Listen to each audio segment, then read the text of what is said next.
Hello, District 8 and the greater CBRM area. It's been 3 months since our election, and I wanted to touch base with you and just to provide a little update on how things are going and make sure that we have a good flow of communication. One of the housekeeping items was District 8 had the highest turnout of voting during the election. We had 54.5. So congratulations to District 8 for really turning out for the vote there. Now, right after the election, it's quite the lingering time. We had to wait about a month for our orientation. It was November 21st. And really after that, you start getting a sense of, who you have to call and what you can do and how you can help your municipality.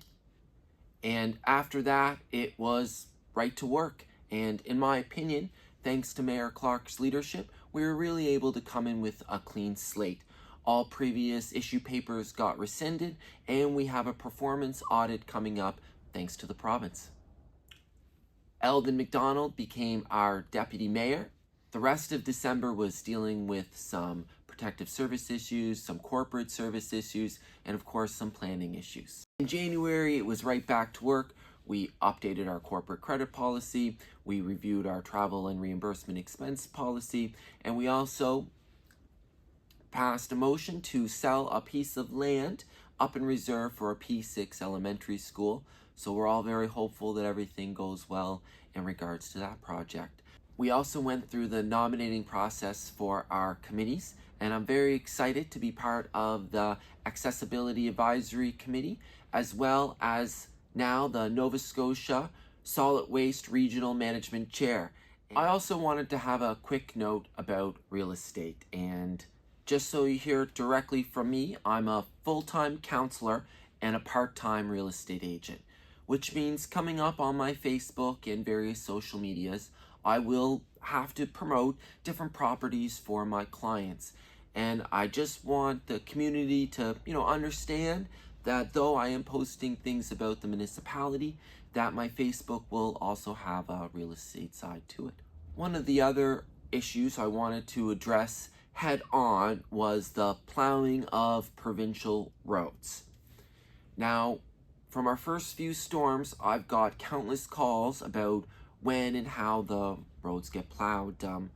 Below, I'm going to provide a PDF that kind of explains how things go, but I'll give you the long and the short of it now. The province, for certain roads, doesn't have to start plowing until 24 hours after the snow stops. So when we call and say, can you please get out there, it's up to them when they get out based on conditions. Now, that doesn't mean they always take the full 24 hours. We're always thankful when they get out earlier. But how are we going to say maybe address this where other roads are either on an 8-hour mandate or a 12-hour mandate? Well, we're going to have to reach out to our provincial representatives, and myself, I have a meeting coming up with Brian Comer, and I'm hoping to have a meeting coming up with Fred Tilley, our Minister of Public Works, where we can advocate that we change the policy here in the Cape Breton area where we don't wait 24 hours, where we bump it up to say 12 or 8 based on the roads.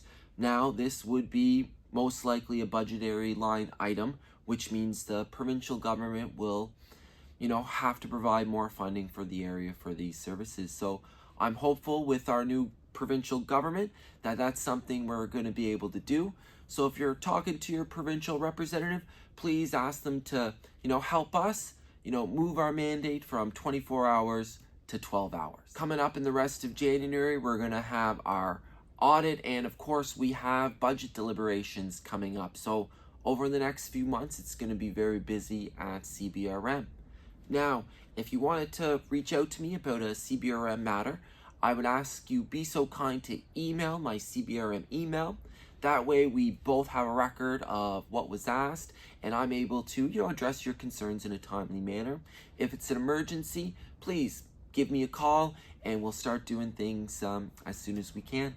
I'm wishing everyone in the CBRM and District 8 the absolute best, and I'm really looking forward to the future.